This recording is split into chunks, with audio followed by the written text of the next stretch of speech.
Oui, le bar est fermé. Bon, bonjour à tous. Bienvenue à ce colloque solaire thermodynamique du syndicat des énergies renouvelables. Moi, je m'appelle Guillaume Vincent, je suis journaliste spécialisé dans l'énergie, même s'il ne fait pas bon être journaliste par les temps qui courent, mais bon. Je vais dans un instant laisser Jean-Louis Bal, ici présent, le président du CER, vous dérouler le menu de la matinée, mais je vous rappelle quand même l'architecture générale de la matinée. 3 tables rondes sans pause, donc prévoyez ce qu'il faut prévoir, pour voir en quoi la France peut être un terrain d'affaires pour des références, des réalisations pilotes dans le domaine du CSP, et pour ensuite partir à l'assaut du marché mondial, si tant est qu'il existe un marché mondial, bien sûr. D'ailleurs, certains d'entre vous seront peut-être dans la délégation d'Arnaud Montebourg, qui, d'après ce que j'ai compris, se rendra la semaine prochaine en Arabie Saoudite pour justement promouvoir le solaire Made in France. On en reparlera tout au long de la matinée. Alors, toutes nos discussions pourront également aussi avoir lieu dans le monde parallèle qu'est Twitter, puisque nous avons défini un mot dièse pour alimenter les débats. Le mot dièse, c'est SERCSP13, SERCSP13, SERCSP13. Et j'aurai tout au long de la matinée à mes côtés un assistant Twitter, qu'on pourrait appeler un as-tweetant, en la personne de Daniel Simonato, qui veillera sur les échanges et me fera passer les tweets qui méritent une discussion plus approfondie au micro. Alors, je précise que Daniel Simonato travaille sur le CSP en Provence, dans le cadre d'un projet européen qu'il nous présentera tout à l'heure, et que ses équipes suivent ce colloque en direct depuis Aix-en-Provence. C'est bien ça, Daniel, par vidéo interposée, puisque nous sommes retransmis. Donc, nous sommes espionnés, sachez-le, depuis Aix-en-Provence. Voilà, je cède la parole à Jean-Louis Bal, qui va ouvrir la matinée.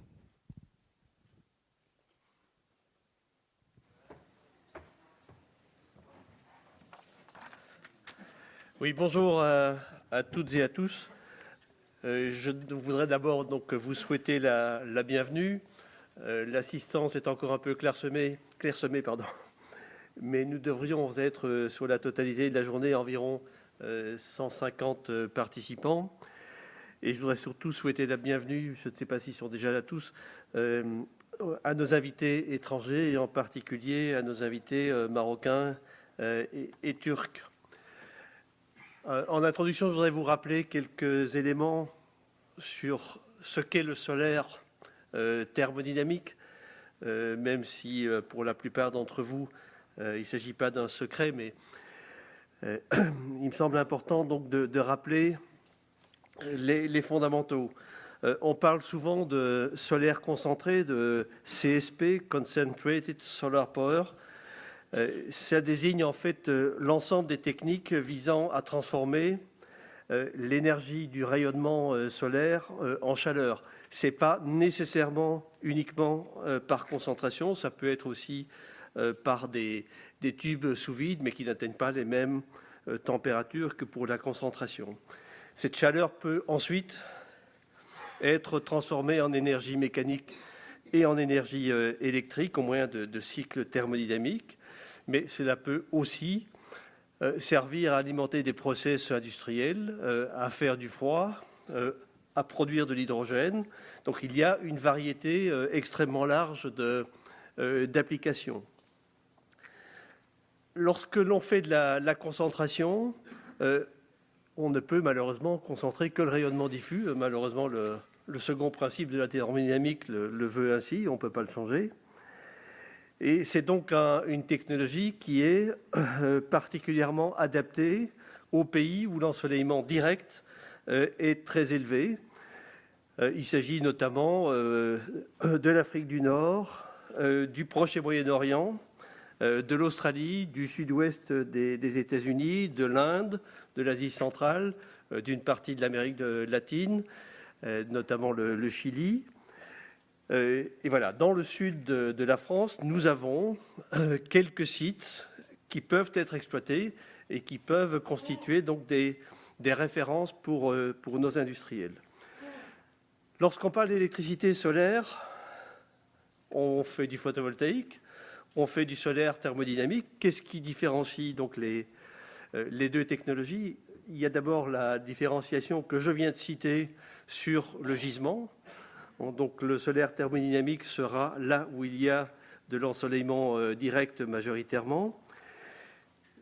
Mais il y a également une autre grande caractéristique du solaire thermodynamique, c'est que ce sont des technologies qui permettent de suivre donc l'évolution de la demande électrique et donc de répondre positivement à la critique toujours faite aux énergies renouvelables, c'est-à-dire l'intermittence.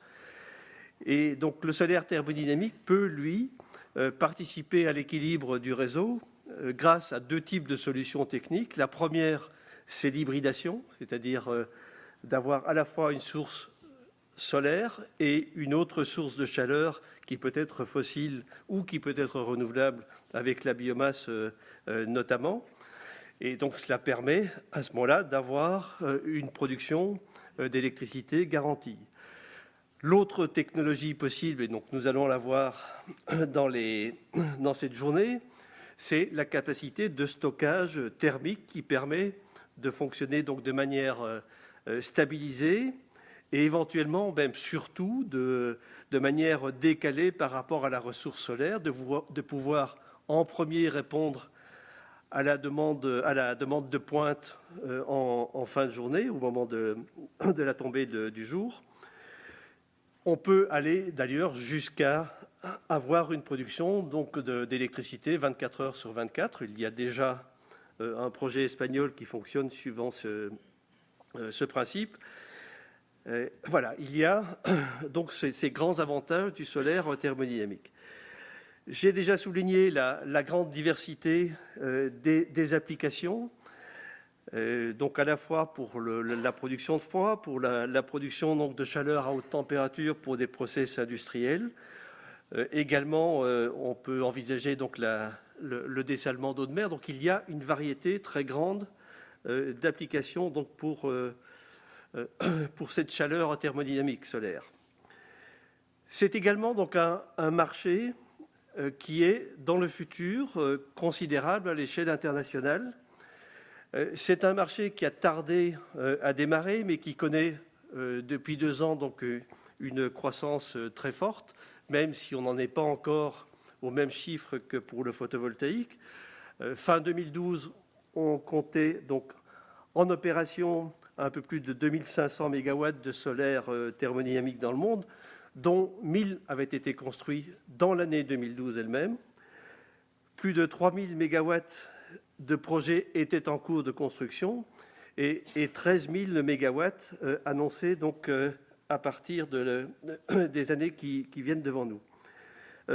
Bon nombre de ces programmes ambitieux donc, sont d'ores et déjà planifiés.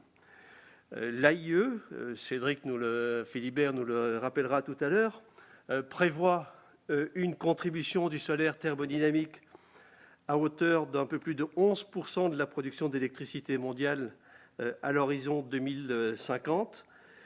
Cela représente 1000 gigawatts, on ne parle plus de mégawatts maintenant, 1000 gigawatts de capacité installée, que ce soit en système avec stockage ou sans stockage.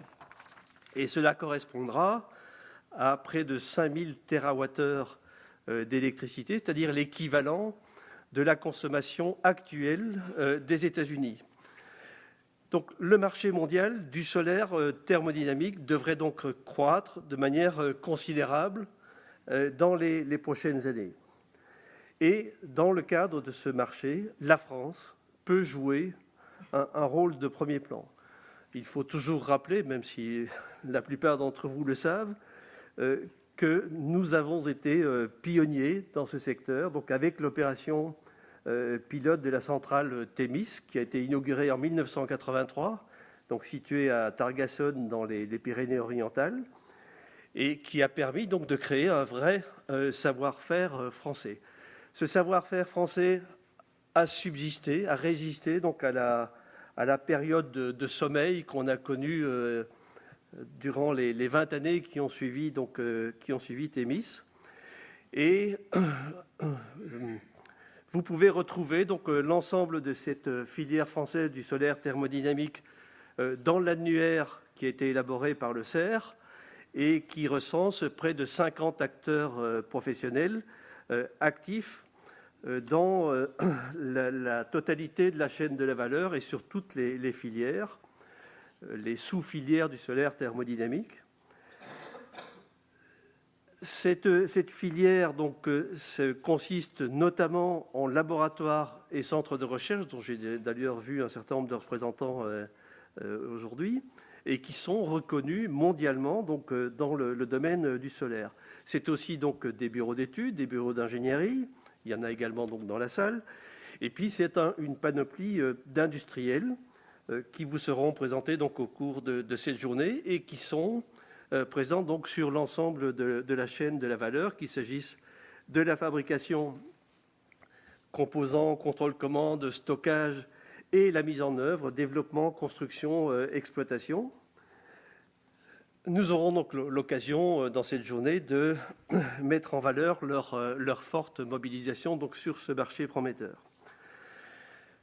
Le rôle du syndicat des énergies renouvelables dans ce secteur, c'est bien entendu de commencer par le représenter au niveau des pouvoirs publics français, même s'ils ne sont pas aujourd'hui très bien représentés, ces pouvoirs publics. Donc il y a le représentant de l'ADEME, Jean-Guillaume Péladan, donc, qui est directeur des investissements d'avenir et que je salue. Mais donc nous devons quand même déplorer l'absence de la Direction générale de l'énergie et du climat. J'espère que ce n'est pas là un signal qui nous est envoyé, mais au contraire, que Jean-Guillaume au moins relayera les messages auprès de la DGEC. Le rôle du syndicat, c'est aussi d'organiser la filière vers ce grand marché de l'exportation. Et donc nous avons créé en début de cette année-ci, et à cette occasion, donc, nous avions une forte participation des pouvoirs publics, puisque nous avions 3 ministres, Delphine Batho, Nicole Bricq et Pascal Canfin. Donc, nous avons créé France Solar Industrie, qui est donc l'équipe de France du solaire, à la fois photovoltaïque, dont le photovoltaïque concentré, et donc le solaire thermodynamique. Et dans cette marque France Solar Industrie, donc, nous organisons toute une série de manifestations, de promotion de la filière à l'international. On a mentionné là tout à l'heure la future mission, la prochaine mission donc, en Arabie Saoudite, donc, avec Arnaud Montebourg, donc, qui se tiendra la semaine prochaine. Nous avons emmené avec nous la filière au World Future Energy Summit à Abu Dhabi donc en février dernier, c'était en janvier dernier, et nous irons à nouveau en janvier prochain. Je serai à partir de demain au Maroc au Salon des énergies renouvelables de Casablanca. Nous avons organisé une mission en Tunisie récemment. Donc voilà, nous avons toute une série d'activités, donc de promotion de la filière, parce que nous sommes convaincus, comme je vous l'ai dit, à la fois des enjeux et du potentiel de la filière française. Je pense que tout cela apparaîtra dans la journée. Et avant de céder la parole à Roger Pujol, donc, qui est le président de la commission solaire thermodynamique du syndicat, je voudrais remercier les sponsors sans qui donc, cette journée n'aurait pas pu se tenir. Et donc je remercie en particulier Areva, l'ADEME, encore une fois, Solar Euromed, la CNIM, et le projet européen STS MED. Et donc, je vous souhaite une bonne journée de travail et je cède la parole à Roger Pujol.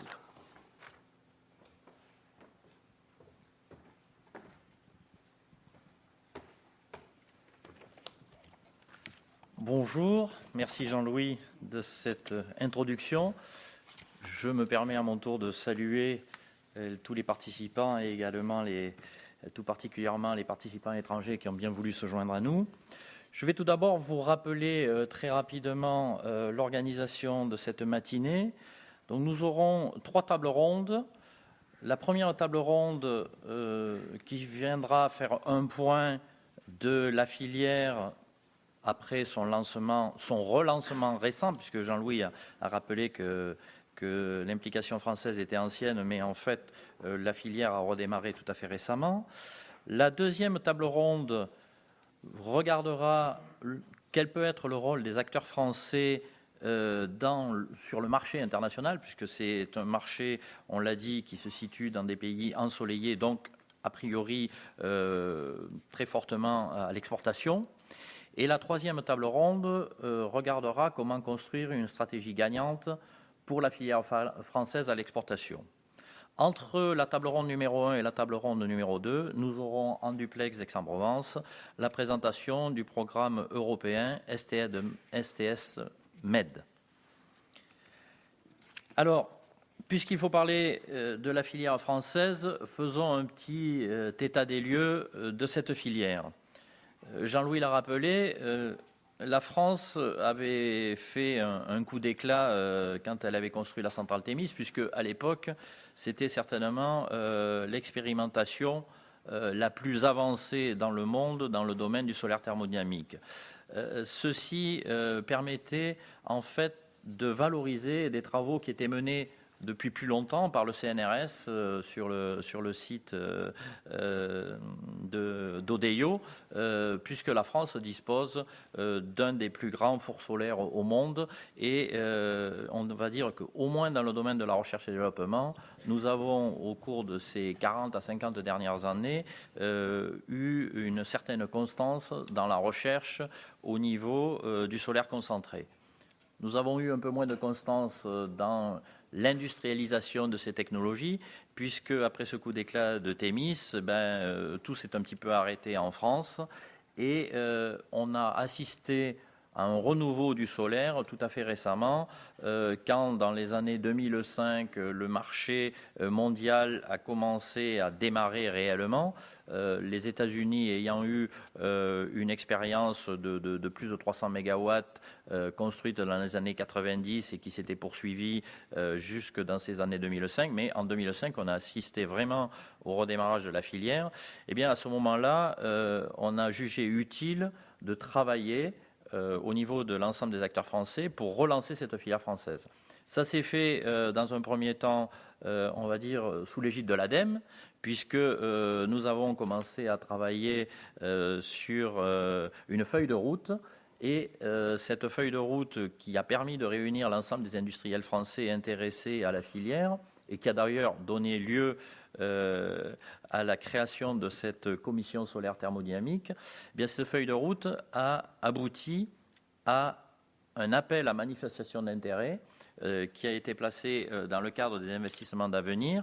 Et cet appel à manifestation d'intérêt, qui a été lancé en 2011 par l'ADEME, a permis de retenir 4 projets, chacun dans un domaine couvrant l'ensemble des thématiques du solaire thermodynamique.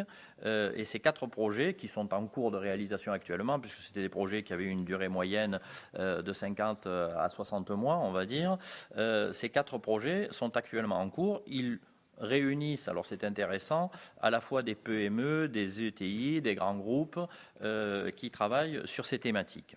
Donc ça a été le premier élément fort qui a permis de relancer la filière française du thermodynamique. Le deuxième élément important, ça a été le fait que dans l'appel d'offres Creux 1 solaire, qui s'appelait solaire photovoltaïque, en fait, dans cet appel d'offres solaire photovoltaïque, une tranche avait été dédiée à l'énergie solaire thermodynamique.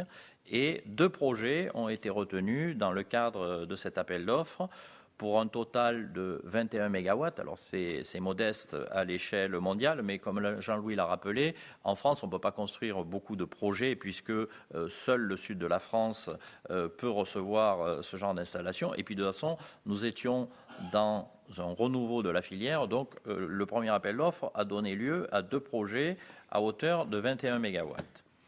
Les professionnels se sont structurés, ils disposent d'outils de recherche et développement grâce à l'AMI, ils disposent d'un premier appel d'offres pour créer les premières références, mais bien entendu, tout ceci n'est pas suffisant.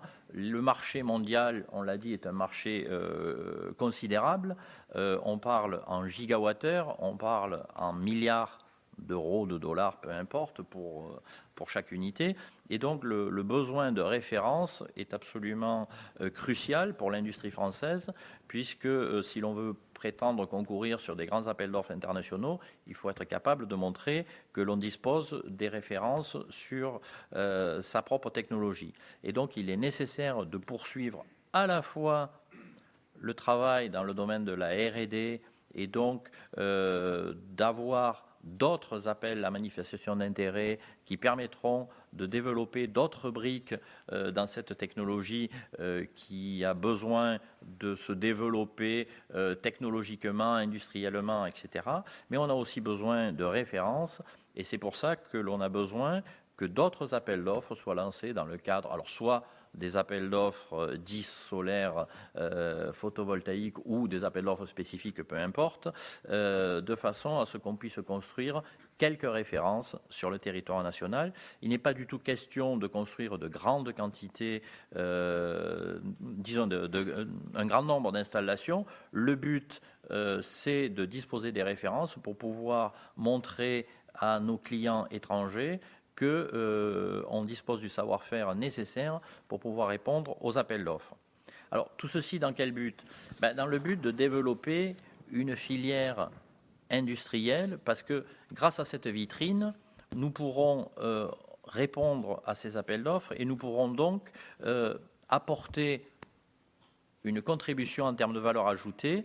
Nous avons fait une petite étude qui a été confiée à Ernst & Young, et on y reviendra tout à l'heure, qui montre que si la filière française était capable de prendre une part du marché mondial de 10%, c'est quand même quelque chose qui est raisonnable, connaissant l'excellence des acteurs français, que ce soit dans le domaine de la R&D ou des industriels, eh bien cette filière générerait en retombée économique, on dit bien donc en balance positive, un peu plus d'1 milliard d'euros de retombées sur la période que nous avons étudiée, 2013-2030, ce qui représente plus de 80 000 emplois sur cette période-là.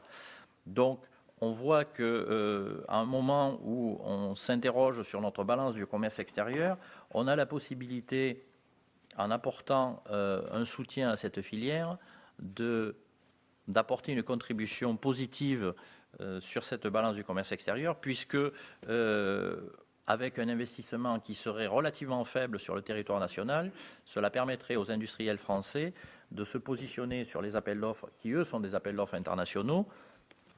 Monsieur Amran, bonjour. Et qui nous permettrait de répondre, par exemple, je saluais M. Amran qui représente la Mazen et qui effectivement dans ses appels d'offres demande toujours des références. C'est le critère numéro 1 pour pouvoir prétendre concourir sur ce genre d'appel d'offres. Voilà, je ne vais pas être plus long, je vais simplement, effectivement, comme Jean-Louis l'a dit, rappeler que, bien sûr, la filière thermodynamique est un des deux acteurs de l'initiative France Solaire Industrie et que c'est dans ce cadre-là que nous irons avec le ministre du redressement productif le 24 en Arabie Saoudite pour promouvoir l'excellence française dans ce pays qui a annoncé un programme d'au moins 25 gigawatts de solaire thermodynamique. Je vous propose que nous commencions par la première table ronde. Merci Roger Pujol. Oui, on peut l'applaudir.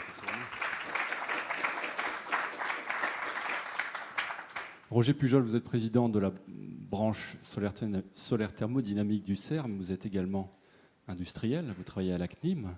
Est-ce que vous serez du voyage de M. Montebourg la semaine prochaine ?